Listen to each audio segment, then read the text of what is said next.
¿Alguna vez has estado esperando algo con ansias? Un viaje, a un familiar, una graduación, pasar a una carrera, convertirte en profesionista. ¿Cómo fue esa espera? ¿Qué sentías? ¿Querías que ya sí llegara la fecha, que ya sí llegara el día? Y cuando eso ocurrió, ¿cómo fue esa experiencia? ¿Te emocionaste, lloraste? ¿Hubo tristeza? ¿No era lo que tú esperabas? ¿Sabes? Tal vez esos sentimientos fueron los mismos sentimientos que los israelitas sintieron al salir de Egipto. Bienvenidos, esto es Inverso.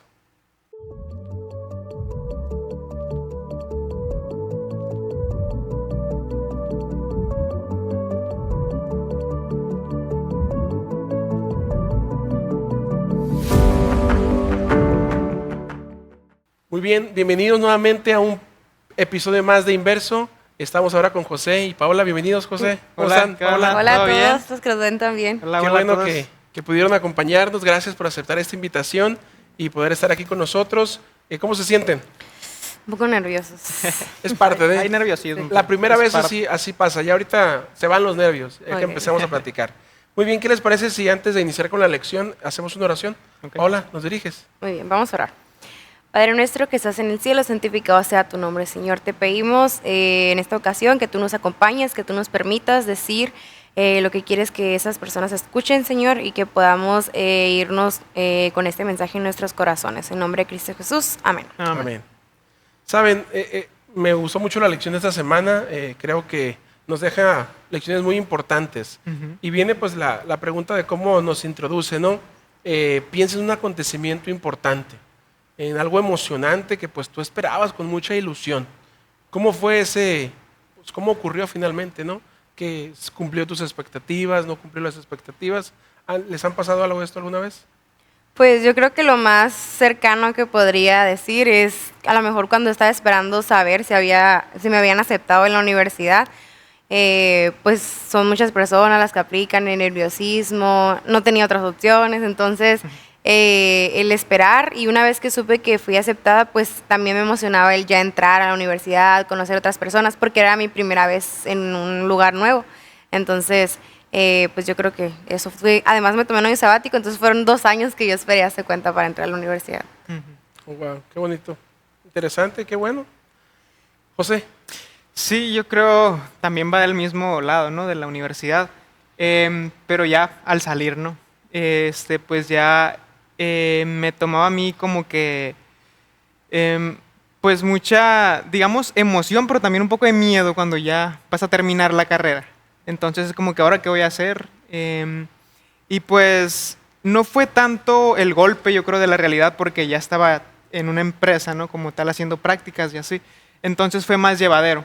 Pero sí estuvo siempre la premisa de, ok, ¿y ahora qué? Estoy en esta empresa, pero ¿qué sigue ya que me titule, ¿no? ¿A dónde voy a ir? ¿Qué voy a hacer de mi vida? Entonces, yo creo eso. Como que esos tiempitos de incertidumbre Sí. de Sí. qué decisión es la mejor para Ajá. tomar, ¿no? Saben, yo también, pues para cambiarle un poquito la universidad, porque iba a decir todavía en la universidad, pero para cambiarle un poquito, yo recuerdo en un momento de mi vida que estaba estudiando y que estaba por terminar, pero no iba a poder terminar porque el recurso se terminó. Y gracias a Dios apliqué para la visa y me dieron una visa. Entonces fue como que la ilusión conocer Estados Unidos, conocer otro país. ¿Y qué va a ser? ¿Y cómo es? ¿Y qué es allá? ¿No? Y al principio, pues sí fue como que un cambio muy diferente a lo que vivimos acá en México, sobre todo la comida, ¿verdad? Pero creo que también al principio como que era adaptarse, Sí. como que era conocer un poquito más. Fue difícil esos primeros 2 meses allá, cuando empecé a trabajar, pero cuando ya encuentras un lugar, una iglesia, muchachos, amigos, familia, creo que ya eso hace que te adaptes más fácil y pues pueda fluir todo de la mejor manera. Ujú. Hubo 3 capítulos que estudiamos esta semana. Estudiamos el capítulo 11, 12 y 13 del libro de Éxodo. Sí. ¿Qué versículos les gustaron o qué versículo les gustó? ¿Por qué les llamó la atención o por qué les gustó este versículo? Pues a mí en el primer capítulo, en el capítulo 11, versículo 7, dice, pero entre los israelitas ni los perros ladrarán a persona o animal alguno, así sabrán que el Señor hace distinción entre Egipto e Israel. A mí me gustó mucho esto porque, pues, a pesar de las tribulaciones, que en este caso, pues, digamos, lo fueron las plagas, ¿no? Pero fueron momentos, pues, de tensión, incluso de miedo, yo me imagino, para los israelitas y para los egipcios.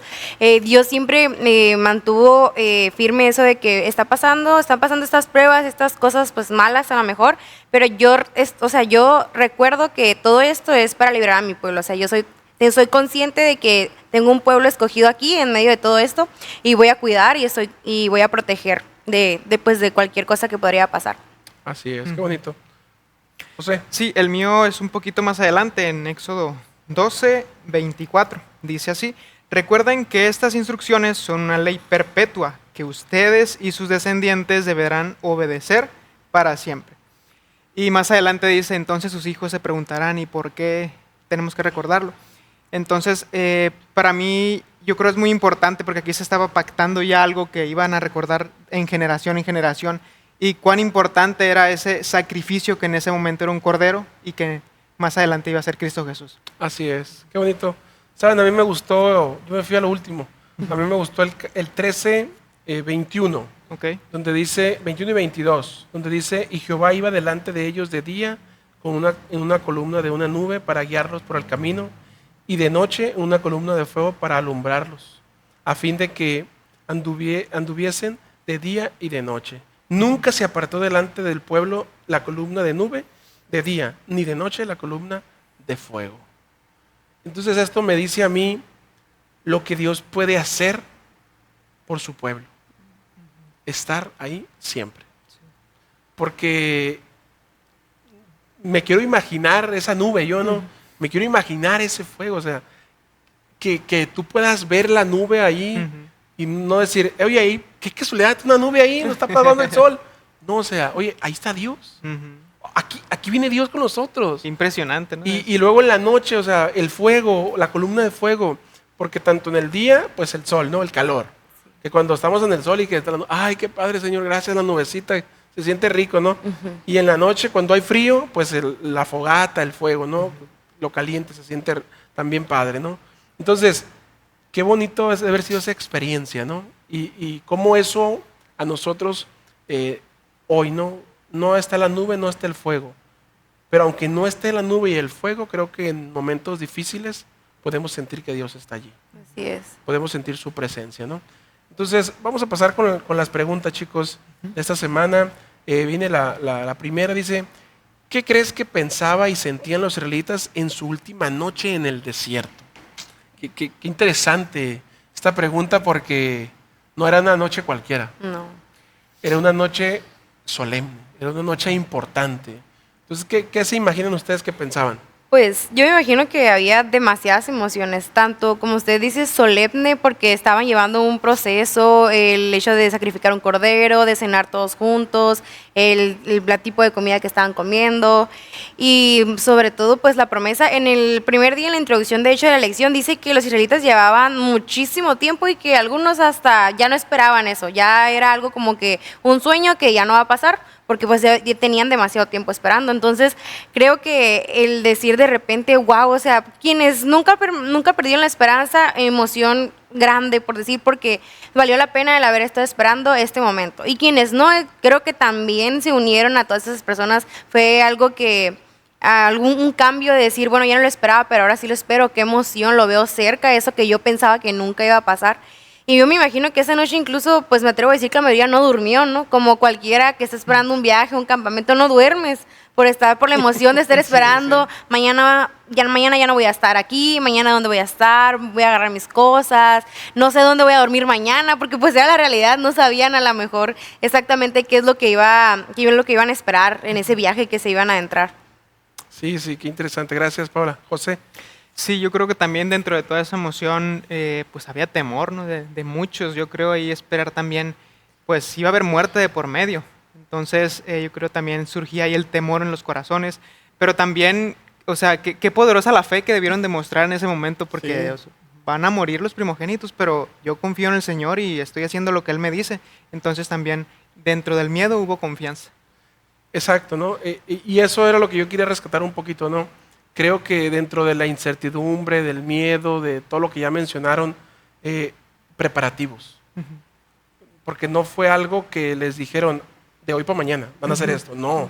O sea, miren, van a agarrar un corderito de 1 año, sin mancha, lo van a poner el día 10. Y el día 14, entonces lo vamos a degollar. Entonces, algo que viene aquí en la parte del domingo, hablando un poquito acerca de esto, dice, todos los preparativos, tanto para la noche de Pascua como para la fiesta de la semana siguiente, fueron explicados en detalle. Sin embargo, aún entendieron las instrucciones. Es casi seguro de que no comprendían plenamente el significado. O sea, como que te dan una instrucción y tú dices, como que, ¿y esto para qué? ¿Y esto cómo? ¿Y por qué asado? ¿Y por qué sin levadura? Bueno, entonces no entendían el significado mayor. Dios comenzaba a conducir a su pueblo a la tierra prometida, pero la importancia del acontecimiento iba mucho más allá de aquella persona, de aquellas personas en aquella noche.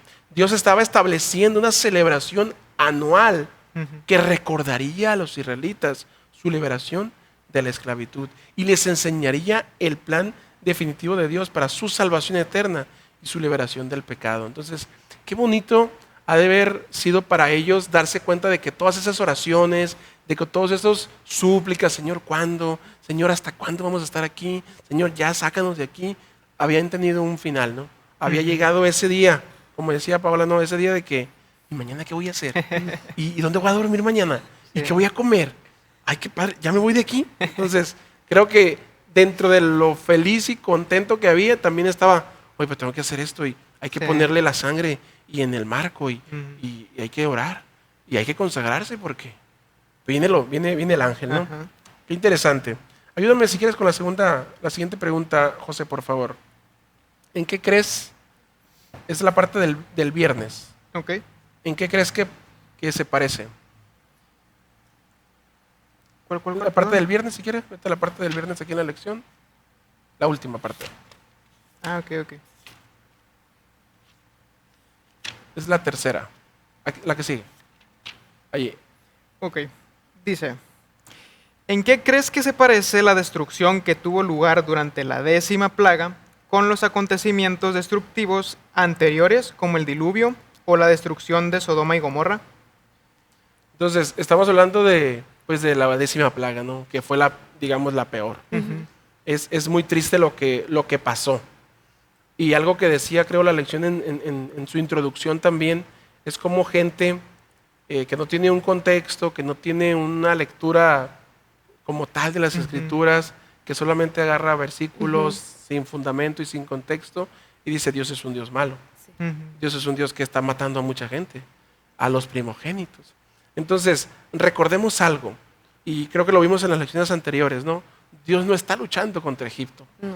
Dios no está luchando contra los primogénitos, no está luchando contra el faraón.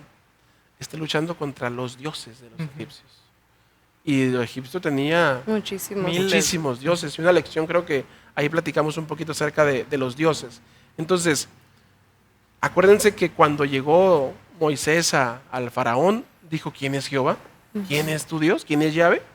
Entonces, lo que Dios realmente quería era que lo conocieran, que supieran quién era Jehová, quién era realmente ese Dios verdadero. Sí. Entonces, ¿cómo podemos entendernos? ¿Cómo podemos entender estas destrucciones? Yo creo que en eso se parecen, o sea, que todos estos sucesos, el diluvio y la destrucción de Sodoma y Gomorra y las plagas, mostraban el poder de Dios, o sea, manifestaban el poder de Dios y era digámoslo así, como la carta de presentación de Dios. ¿Quieres saber quién soy yo? Porque eso fue lo que preguntó Faraón, pues este soy yo, el Dios que es capaz de hacer todos estos sucesos, el Dios que tiene poder sobre tus dioses, en este caso sobre los dioses de Egipto. Era de la manera en que Dios estaba presentando, y no solo ante el Faraón, sino ante esos israelitas que a lo mejor estaban dejando de creer, habían dejado de creer, o que tenían muchísimas dudas sobre ese Dios que le contaban sus antepasados. Así es. ¿Tienes algo para comentar? Sí, José? igual yo creo que todo esto nos puede traer a nosotros los cristianos cierta satisfacción, ¿no? El pensar que tenemos un Dios tan poderoso que incluso hace todas esas maravillas por su pueblo, ¿no? Que los protege de todo mal y nos libera de la maldad. Y viene a mi mente, o sea, tanto en el diluvio, tanto en Sodoma y Gomorra, tanto en esta parte de las plagas, no es que me equivoqué y te moriste. Ujú. No es que hiciste algo malo y se acabó.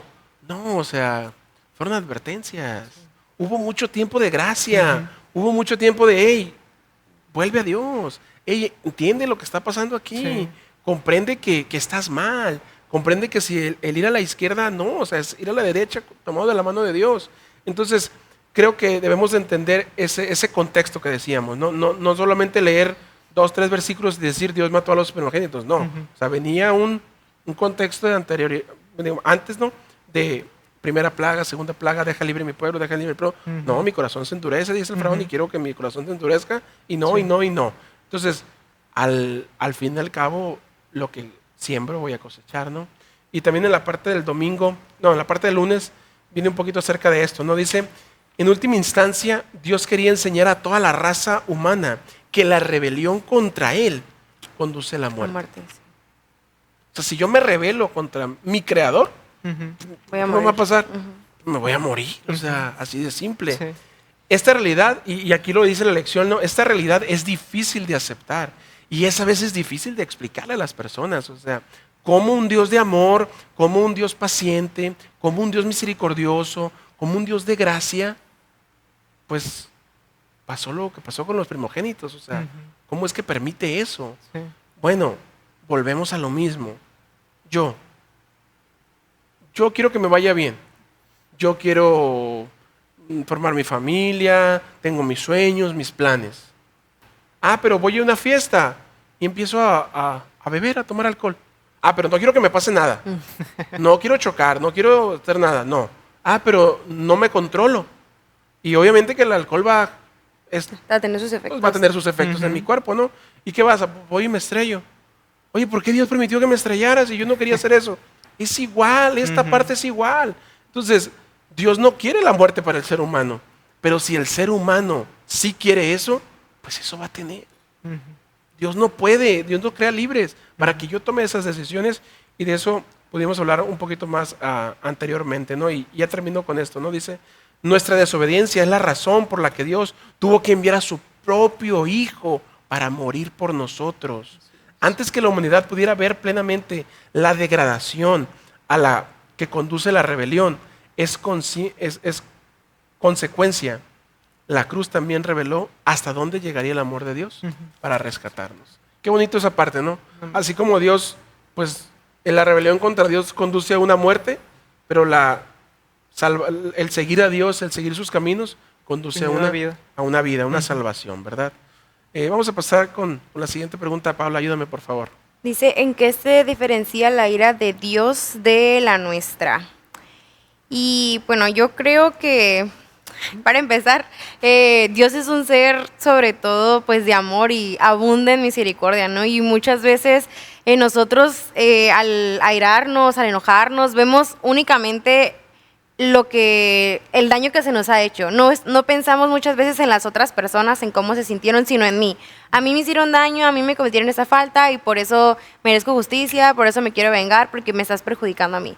A veces, y yo creo que la ira de Dios es en un contexto general, es en un contexto que abarca todo, tanto presente como futuro, como lo que ya pasó. Entonces es algo muy amplio y sobre todo abunda en misericordia. Creo que a pesar en su ira, nunca va a desear el mal hacia nosotros, o siempre va a buscar la manera en podernos salvar a todos, por así decirlo. Exacto, ¿no? José. Sí, ¿en qué se diferencian la ira humana, ¿no? La ira de Dios. Yo creo, bueno, iniciando, ¿no? Dios tiene sentimientos al igual que nosotros, pues porque nos creó a su imagen y semejanza, ¿no? Pero son sentimientos que tal vez no podemos comprender, que nuestro cerebro no nos da para comprenderlo, y los motivos y razones que tenga Dios para airarse y mostrar su enojo o su molestia con ciertas cosas no va a ser por lo mismo que nos molestamos o lo que sentimos nosotros. Entonces, yo creo que todo lo que hace Dios es por un motivo y más que nada porque Él es justo. Entonces va a ejercer, cuando tiene que ejercer fuerza, va a ejercer fuerza, y cuando tiene que ser más liviano, tiene que hacerlo. Entonces es parte de su carácter y es parte de la justicia divina, ¿no? Además, hay un versículo pues en la Biblia que dice que Dios es tardo para la ira. Muchos Sí. de nosotros no somos tardos para la ira, es muy rápido. Me volteaste a ver mal, pues ya me molesté. O, oye, me tiraste las cosas. Y Dios demuestra a lo largo de toda la Biblia, vemos historias de cómo ha tenido demasiada paciencia. Incluso, pues en esta situación pasaron muchísimos años antes de que Dios se enfrentara pues al pueblo de los egipcios, antes de que ocurriera esta situación tan drástica, por así decirlo. Pasaron muchísimos años. El pueblo de Israel estuvo demasiados años en esclavitud, hasta pues que algunos perdían la esperanza, algunos ya no creían en Dios para que Dios interviniera. Entonces eso demuestra verdaderamente que es tardo para la ira y para desatar, Está, digámoslo mira. así, el mal. Es Éxodo 35:6, para que Ok, lo leas. dice, y pensando Jehová por delante de él, clamó Jehová, Jehová, fuerte, misericordioso y piadoso, tardo para la ira y grande en misericordia y verdad. Entonces, este versículo nos dice cómo es la ira de Dios. Así. Ujú. Entonces, cuando yo, como decía, para no repetir lo que decía esta Paola, ¿no? Yo me enojo y me enojo. Y a veces tengo que alejarme un poquito de la gente que me hizo enojar o con la que estuve ahí platicando, porque puedo decir cosas o puedo hacer cosas que al final y al cabo me voy a arrepentir de haber hecho esas cosas o de haber dicho esas cosas. Sí. Uno es arrebatado, uno es descontrolado, uno es egoísta, empieza a repartir para todos. Sí. Esa es la realidad. Y me la hace y me la paga. Sí. Y si tú le hiciste así, no, yo la hago así. Entonces, creo que esa parte es importante entenderla, ¿no? Dice la Biblia también, Dios hace llover sobre justos Y e injustos, Así sobre es. buenos y malos. Entonces, la ira de Dios, siento yo que va más allá cuando uno sabe lo que está bien y no lo hace. Y aún así Dios tiene misericordia de nosotros. Nos dice, hijo, estás mal. Sí. Hijo, cambia. Hijo, acércate a mí. Y tú dices, no, y no, y no. Ah, bueno, no, ahí te va. Ah, pero ¿por qué Dios me trata así? Ah, es que Dios se enojó conmigo. Mira, me pasó esto porque el sábado no fui a la iglesia. Ah, porque no estudié la lección en la mañana. Me fue muy mal en el trabajo. O sea, pensamos que la ira de Dios o el enojo de Dios es porque dejo de hacer cosas. Es porque no hago cosas que a Él le gustan. Cuando la realidad es que son cosas mías. La ira de Dios no es como la ira mía, ¿no? Ujú. Sí. Entonces, creo que podemos diferenciarlas de esa manera, ¿no? Estas dos iras. Vamos a pasar a la siguiente. ¿Por qué crees que la muerte es una consecuencia necesaria del pecado? Yo creo que es más que nada porque es tan profundo el pecado, tan corrosivo, por así decirlo, que tienes que morir y volver a nacer. Ser una persona totalmente nueva que no haya anteriormente tocado el pecado, por así decirlo, porque si el pecado está en ti, no vas a poder dejarlo más que pues con la sangre de Cristo Jesús, ¿no? Que ya sabemos. Dice Romanos 6:23, ¿no? El versículo que conocemos, ¿no? Porque la paga del pecado es muerte, muerte. mas la dádiva de Dios es vida eterna en Cristo Jesús, Señor nuestro. Entonces, ¿por qué crees que la muerte es una consecuencia del pecado? Imagínense que pudiéramos pecar y no tener una consecuencia. Siempre lo haríamos. Siempre, o sea, siempre estaríamos allí. Sí. Es como lo que mencionábamos, ¿no? Creo que en la lección anterior. O lo que estudiamos en la Biblia. ¿Por qué cuando Adán y Eva pecaron, Dios los sacó del huerto del Edén? ¿Por qué los dejó? No permitió que siguieran comiendo el fruto, ¿no? El árbol de la vida, perdón, estaba buscando la palabra. Ujú.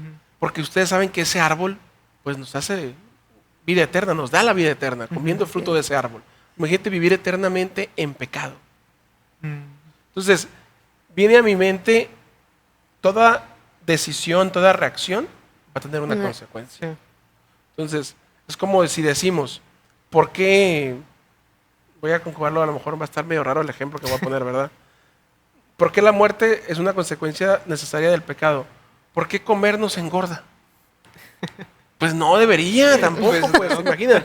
O sea, si a veces sabemos que esto pasa cuando comemos y no nos limitamos, ahora imagínense que no hubiera una consecuencia, que no pasara nada. ¿Cómo estaría nuestro cuerpo? ¿Cómo estaría nuestra salud? Y pasa lo mismo con el pecado. O sea, si el pecado no me conduciría a nada, ¿cómo viviría yo? ¿Cómo sería mi vida? de depresión, de ansiedad, de sufrimiento, de dolor, de enfermedades, de a lo mejor ni tener siquiera unas relaciones con las personas que me rodean por cómo estoy con tanto pecado en mí. Es lo que tal vez podemos analizar. Muy bien, viene la siguiente pregunta, ¿no? Que dice, léela, Sí. Jorge. Dice, como cristianos, ¿de qué manera debemos mantener vivo hoy el significado de la Pascua y los recuerdos de la liberación? Yo creo que esta pregunta se parece mucho al del día lunes, que dice cómo podemos asegurarnos de que nuestros hogares sean hoy lugares de salvación donde Dios nos proteja. Sí. Creo que, bueno, tomando esta pregunta, ¿no? Yo pienso, los israelitas se estaban preparando para recibir la visita del Señor, de un ángel que iba pues a llevar a cabo la 10ª plaga, y estaban preparando cada detalle, detalle que era muy importante para esta visita. Y de hecho hay un día en la lección, no recuerdo cuál día es, que dice que aún algún error, un pequeño error que hubieran cometido, eso hubiera demostrado que su fe no era pues 100% cierta, ¿no? Entonces, hablando de cómo podemos asegurarnos de que nuestros hogares sean hogares de salvación, ¿cómo vas a invitar a alguien a tu casa? Por ejemplo, supongamos, yo lo invito a usted a comer a mi casa. Y pues yo previamente sé que a usted no le gusta el pescado, pero yo lo invito a comer y yo doy pescado. Pero yo ya sé que usted no come pescado, usted no se va a sentir cómodo en mi casa, ¿verdad? Porque yo sé que no le gusta el pescado. Creo que de cierta forma es así, podemos poner este ejemplo con Dios. O sea, ¿cómo lo voy a invitar a mi hogar? Y mi hogar está lleno de violencia, mi hogar está lleno de, no sé, de vicios. Cuando yo sé que Dios no disfruta, Jesús no disfruta eso, ¿cómo lo voy a invitar a mi hogar? Y creo que una forma de asegurarnos de que nuestros hogares sean pues hogares de salvación es buscar lo que a Dios le agrada, mantenernos pues en su camino y todo lo que Dios nos aconseja. Así es. ¿Algo que quieras agregar, José? Sí, y referente a la Pascua, ¿no? Recordar pues este momento en el que los israelitas y bueno, algunos egipcios también dice la Biblia que pues creyeron en lo que les dijeron, ¿no? Para ser salvos y no pasar la muerte de este ángel, de seguir las indicaciones de Dios, ¿no? Lo cual significó la Pascua y cómo marcó el rumbo de la historia, yo creo, porque pues aquí vimos cómo este cordero más adelante iba a ser Jesucristo, ¿no? Entonces recordar cómo Jesucristo intercede por nosotros y cómo Él fue dispuesto a morir y salvarnos, ¿no? Así es, ¿no? Y nada más para relacionarnos un poquito, ¿no? Primera de Corintios 5:7 dice, limpiaos pues de la vieja levadura, para que seáis nueva masa, sin levadura como sois, porque nuestra Pascua, que es Cristo, ya fue sacrificada por nosotros, sacrificada por nosotros. Entonces, ¿cómo podemos tener vivo ese significado? Yo creo que en la manera en la que participamos de lo que vendría siendo hoy nuestra Pascua, ¿no? El recordar el sacrificio de Jesús. Sí. Cuando yo participo del rito de humildad y santa cena, ¿no? Estamos renovando ese pacto, estamos recordando esa liberación, estamos diciéndole al Señor, Señor, tal vez ya te acepté, ya me bauticé, pero hoy estoy renovando ese bautismo que hice hace 5 años, hace una semana, hace 10 años, hace 20 años. Estoy renovando eso contigo. ¿Por qué? Porque creo en ti, porque eres mi Dios, porque me has liberado, porque me escuchas y porque siento que siempre estás a mi lado.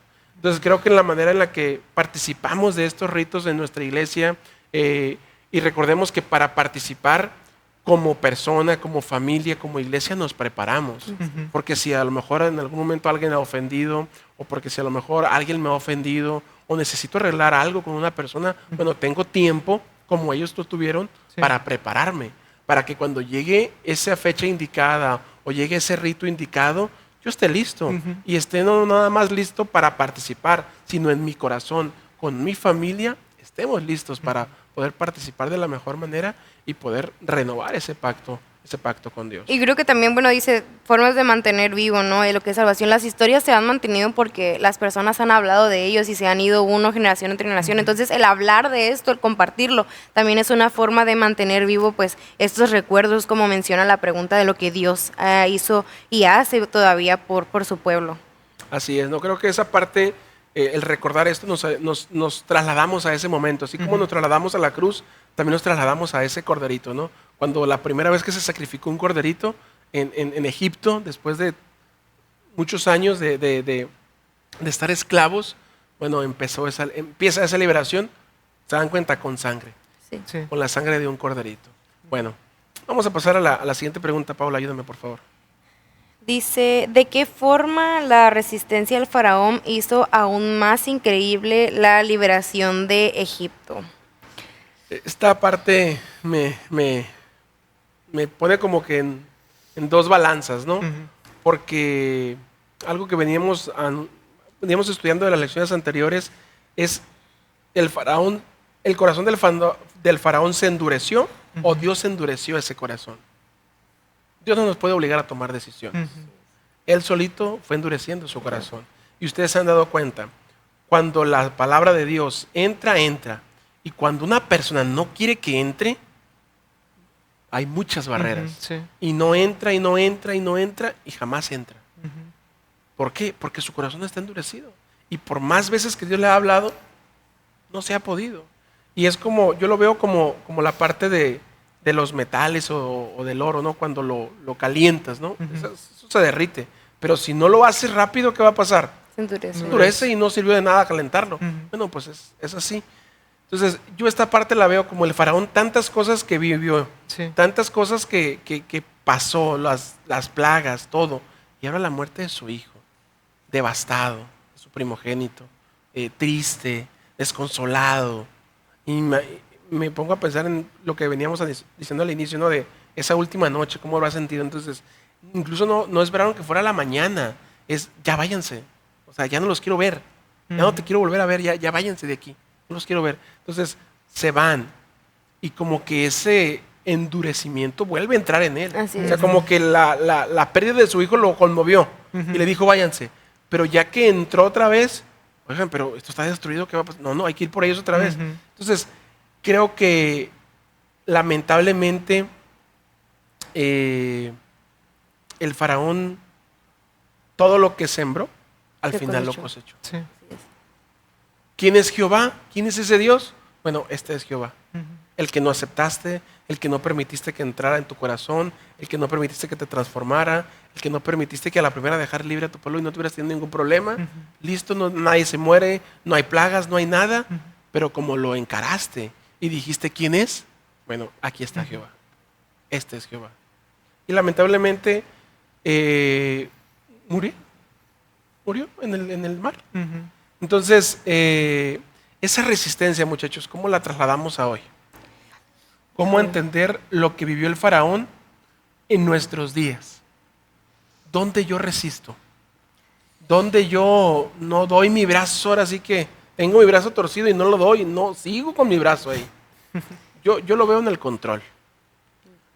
Yo lo veo en el control de nuestras vidas porque hay cosas que sí queremos que Dios obre, pero hay cosas que son mías y que esas son mías nada más y no quiero que Dios esté aquí. Y eso lo controlo yo. Y mis sueños son míos y mi anhelo es esto y el lugar que quiero ir es este y las vacaciones a donde quiero ir son estas. Y entonces siento que a veces como el faraón podemos endurecer nuestro corazón en algunas cosas. Sí. Así es. Y podemos decirle, Señor, mira, de mi vida te doy el 50, el 60, el 70, pero no te lo doy todo porque esto yo lo quiero. Ujú. No sé si tú lo quieras para mí, pero yo he soñado con esto mucho tiempo y yo lo quiero y ayúdame entonces. Entonces, cuando a veces eso no se logra o no llegamos a culminar esa etapa, sí nos sentimos mal. Hasta inconscientemente empezamos a alejarnos un poquito. Empezamos a estar un poquito, no enfrente, sino atrás. ¿Por qué? Porque no estamos bien. Así es. Entonces, no sé qué opinen. Ya Pues, hablé mucho. Yo creo que pues tarde o temprano eso a lo que nos aferramos, a lo que no cedemos, pues como usted dice, nos va alejando porque empezamos con una cosita, bueno, te doy todo esto, pero bueno, esto no.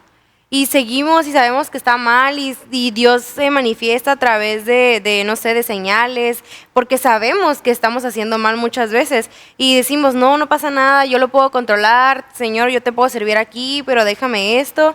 Y eso poco inconscientemente pues nos va alejando y creemos que sí estamos en el camino de Dios, o eso queremos creer, y cuando llegan las consecuencias, es ahí cuando le reclamamos a Dios: Señor, yo te di casi todo mi tiempo, Señor, yo fui todos los sábados a la iglesia, no puede ser porque haya fallado solamente en esto pequeño, tú me estás haciendo pagar las consecuencias, cuando sabemos que Dios es todo o nada. Dios espera que si me vas a dejar tener el control de tu vida porque te vas a entregar a mí y vas a estar dispuesto a recibir esas bendiciones, espero que tú también te entregues completamente a mí.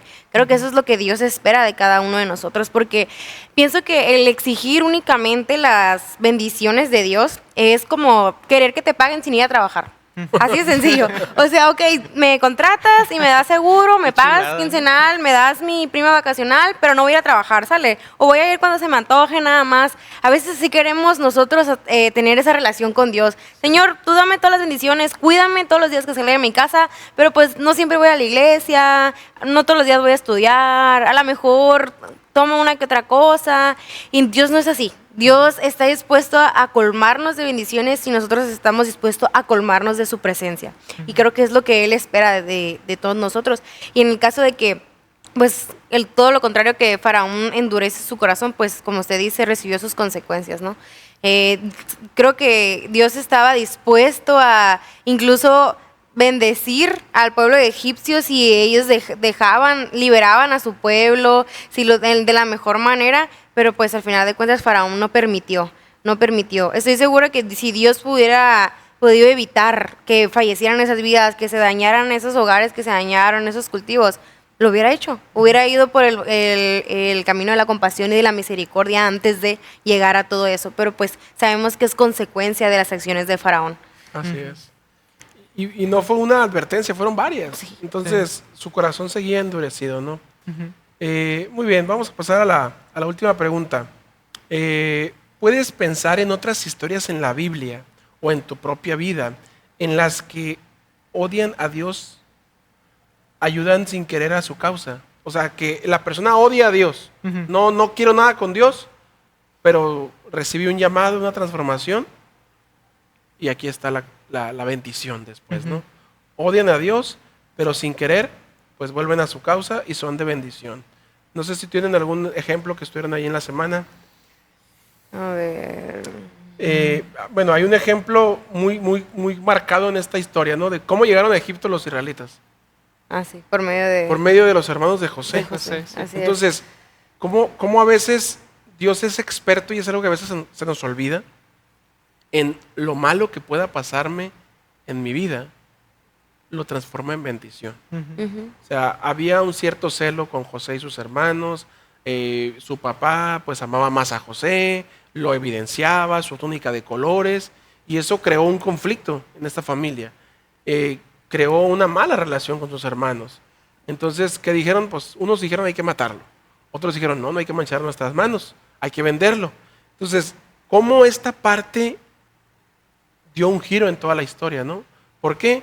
Porque al papá le dijeron, no, pues lo mató un animal en el camino, cuando encontramos nomás la túnica de colores, y José estaba en Egipto, siendo un esclavo. Entonces, José fue un hombre temeroso de Dios, hizo siempre su voluntad. Recuerdo mucho el versículo con la esposa: ¿cómo yo haré este gran mal y voy a pecar contra Dios? Entonces, los hermanos de José no tenían una buena relación con Dios, por lo que damos cuenta. No estaban cerca de Dios, ni siquiera estaban siguiendo a Dios. Entonces, ¿cómo ese acto de crueldad, de celos, ese acto malo, fue de bendición? Porque si José no hubiera estado en Egipto, nos hubiera salvado la nación. Nos hubiera salvado Egipto, nos hubiera salvado todo el pueblo, porque después de esto vino el sueño, ¿no? Entonces, fue una de gran bendición para todo el pueblo, ¿no? Y cómo esto nos dice mucho, ¿no? Yo creo que otro ejemplo podría ser Daniel, que incluso no solo Daniel, ¿no? Los jóvenes que fueron tomados de Israel junto con él, que pues creo que como cualquier persona que la separan de su familia, de su casa, a la fuerza, sin preguntar, pues sufres, tal vez, bueno, sabemos que Daniel sí tenía una buena relación con Dios, ¿no? pero creo que también llegó a cuestionarse, Señor, o sea, si yo todos los días oraba a ti, si yo todos los días iba a la iglesia, Señor, yo hacía el bien, yo ayudaba a las personas, ¿por qué permitiste que a mí me llevaran, entre todos estos jóvenes? Y se enfrentó con muchísimas personas malas, sus amigos también, pero el hecho de que esas personas que atentaban contra Dios o contra los siervos de Dios, pues hubieran querido hacerle mal, por así decirlo, y es lo que hizo que ellos se enaltecieron o resaltaran más bien entre todas esas personas, ¿no? Su fe, el hecho de que yo no me voy a arrodillar, yo no voy a comer estos alimentos, yo no voy a dejarle de orarle a mi Dios, hizo que enaltecieran el nombre de Dios y pues fue de bendición al final de cuentas también. Sí. Yo tengo una en carne propia, una historia en carne propia. Ok. Bueno, en mi vida he tenido 2 trabajos. El anterior, les voy a explicar por qué salí de ahí. Yo estaba en esa empresa, trabajaban de lunes a sábado, como es de normalidad pues, en la ciudad, ¿no? Y por mí hacían una excepción de no ir los sábados. Igual me lo pagaban igual, pero era como que yo lo entendía como que el director no estaba totalmente enterado, pero se hacía. Entonces siempre vivía con el temorcillo ahí de que algún día me dijeran, ¿sabes qué? Pues preséntate los sábados porque ya tienes que venir, ¿ya se dieron cuenta o no? Bueno, entonces estoy ahí 2 años, yo muy, muy contento, muy feliz, me está yendo bien, estoy aprendiendo mucho. Y todos sabemos cómo estamos ahorita en Ciudad Obregón, el problema del agua, entonces por ahí se fueron y hubo un recorte muy grande en la empresa, ¿no? Entonces fui parte del recorte y pues ahí fue como que, ok, ya no tengo trabajo, ¿qué hago? Pues que ocupo dinero, era mi primer trabajo, entonces fue como que muy choqueante. Estaba en la universidad, mi primer trabajo, y luego fue como, pues ahora, ¿qué hago? Y pues ya me puse a buscar. Tuve una primera entrevista y de esa primera entrevista pasó un mes después y yo ya bien desanimado, Tuve varias, ¿no? Pero esa fue la primera y la que más me gustó y me llamó la atención, ¿no? Por la propuesta y todo. Entonces pasó todo ese periodo y yo pues agüitadísimo, pues ya saben, sin trabajo, sin dinero, con los ánimos en el suelo. Entonces llega una llamada de una empresa que no trabaja los sábados, que trabaja de lunes a viernes, incluso los viernes salen mucho antes, a las 5 de la tarde. Entonces fue como que, wow, o sea, cómo Dios está ahí trabajando por mí, buscando lo mejor para mí, incluso cuando yo no lo sé y estoy angustiado, deprimido por la situación, pero ahí está el Señor obrando por nosotros siempre. Así es, ¿no? Así es. Qué bonito. Gracias, José. Muy bien, chicos, pues hemos llegado a esta última parte de la lección y me gustaría saber con qué se quedan. ¿Qué les dejó esta lección de esta semana? ¿Qué fue lo que les llamó la atención? ¿Qué aprendieron? ¿Con qué se quedan de todo lo que hemos estudiado? Hola. Ok, pues bueno, hay muchas lecciones, ¿no? Pero la lección hace mucho énfasis en que, bueno, lo voy a leer aquí, dice el día miércoles, perdón, dice, Jesús sufrió lo mismo que el pueblo de Egipto, la ira de Dios contra los que rechazan su oferta de salvación. Y menciona que Jesús es nuestro Cordero Pascual. Yo siempre, mi versículo favorito es Juan 36-33, que dice que Dios ya venció al mundo por nosotros, que vamos a encontrar aflicciones, pero que Él ya venció al mundo por nosotros. Y siempre encuentro en las historias de la Biblia que todo esto que algunas personas, que en este caso el pueblo de Israel sufrió, Jesús también lo sufrió. Dios no nos pone pruebas que Él no pudiera podido resistir o que Él no hubiera estado dispuesto a pasar. Y sí, este sufrimiento pues que pasó el pueblo de Israel, el pueblo de Egipto, es algo que Jesús también pasó. Y también es maravilloso cómo a través de estas historias, de estos hechos, Él refleja su plan de salvación, que está muy marcado pues en esta historia, que es lo de la Pascua. Él les adelantó al pueblo de Israel que Él iba a venir a morir por nosotros, y creo que es muy bonito pues encontrar este mensaje de salvación aún en estas historias del pueblo de Israel. Así es. Qué bonito. Gracias, Paula. José. Sí, yo me quedo como más importante para mí con la obediencia y el temor a Dios. Pues yo creo que todos vamos a pasar incertidumbres y situaciones complicadas en la vida, ¿no? Y la lección nos enseña que siguiendo las indicaciones de Dios, ayudando también a que los demás puedan conocer y seguir las indicaciones de Dios, nos va a traer muchísimos beneficios. Y ahí está la clave del éxito cristiano, ¿no? De los seguidores de Cristo, el obedecerle, y pues porque al final de cuentas esto nos va a traer beneficio a nosotros, nos va a dar las bendiciones, nos da el acceso a las bendiciones que tiene Dios para nosotros, que son muchísimas y que tal vez nuestro cerebro, nuestra mente no es capaz de tal vez ver eso, ¿no? Entonces yo creo que con eso me quedo, con la obediencia, y que para Dios sí es muy importante seguir al pie de la letra lo que nos indica. Así es, qué bonito también. Yo me quedo con una gema que venía en la parte del jueves, en el libro de Profetas, Patriarcas y Profetas, el capítulo 24, la página 250-251. Cuando hablamos de la familia, ¿no? De esta parte, ¿no? De cómo se sentía, ¿no? Y me encontré esta gema que dice: muchos de los egipcios fueron inducidos a reconocer al Dios de los hebreos como el único Dios verdadero. Suplicaron que se les permitiera ampararse en sus hogares, en esos hogares de los israelitas, cuando el ángel exterminador pasara por la tierra. Fueron recibidos con júbilo y se comprometieron a servir de ahí en adelante a Dios de Jacob y salir de Egipto con su pueblo. Nosotros siempre vemos la parte que se ve, no la parte que no se ve. Siempre vemos que Dios está con las plagas, que Dios está pues permitiendo que los primogénitos mueran, pero no estamos viendo el detrás de cámaras, como aquí, ¿no? Que todos los que nos ayudan detrás de cámaras. Entonces, no solamente el Dios verdadero se presentó en Egipto para hacer lo malo, sino para darse a conocer. Y para que egipcios como estos conocieran al Dios, se acercaran a Él y obtuvieran salvación. Entonces, qué bonito es saber que Dios, a pesar de las tribulaciones, a pesar de las plagas que pueda enviar, no es para hacerme un daño, sino para darse a conocer al mundo. Que el mundo lo conozca y que puedan aceptarlo y encontrar salvación. Quiero agregar algo más, si se puede. Sí, se puede, claro. Ahorita que dijo todo eso, al principio mencionó algo de que alguien que leyera ciertos versículos nada más podría pensar que Dios es un Dios malo por todo lo que hizo.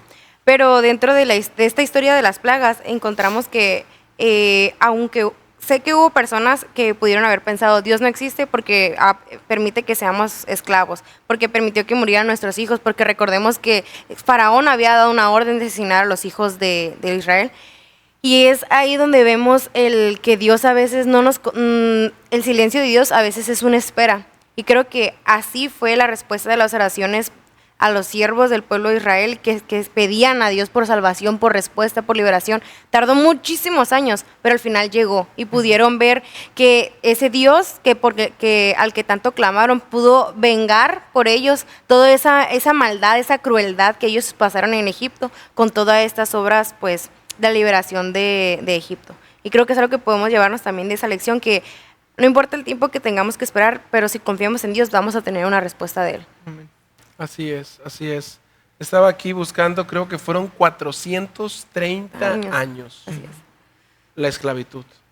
Entonces, es mucho tiempo. Sí. Pero aún así, Dios cumplió su promesa, ¿no? Bueno, ¿qué les parece si así como iniciamos, terminamos? José, ¿nos diriges en oración? Sí, vamos a orar.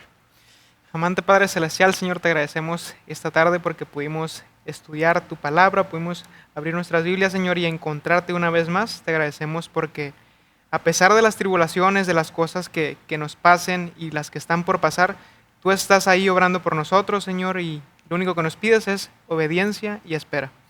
Te pedimos que durante esta semana, Señor, podamos poner en práctica todo esto que aprendemos, que podamos ponerte en primer lugar, Señor, y poder decir: confiamos en nuestro Señor y pronto viene por nosotros. Te lo pedimos todo y agradecemos en Cristo Jesús. Amén. Amén. Amén. Pues chicos, Paola, José, muchas gracias por pastor. este podcast, gracias por sus aportaciones. Igual nos vemos en el siguiente capítulo. Gracias a todos los que nos vieron. Los invitamos a compartir este podcast y esperamos sea de gran bendición. Nos vemos en la próxima. Bye bye.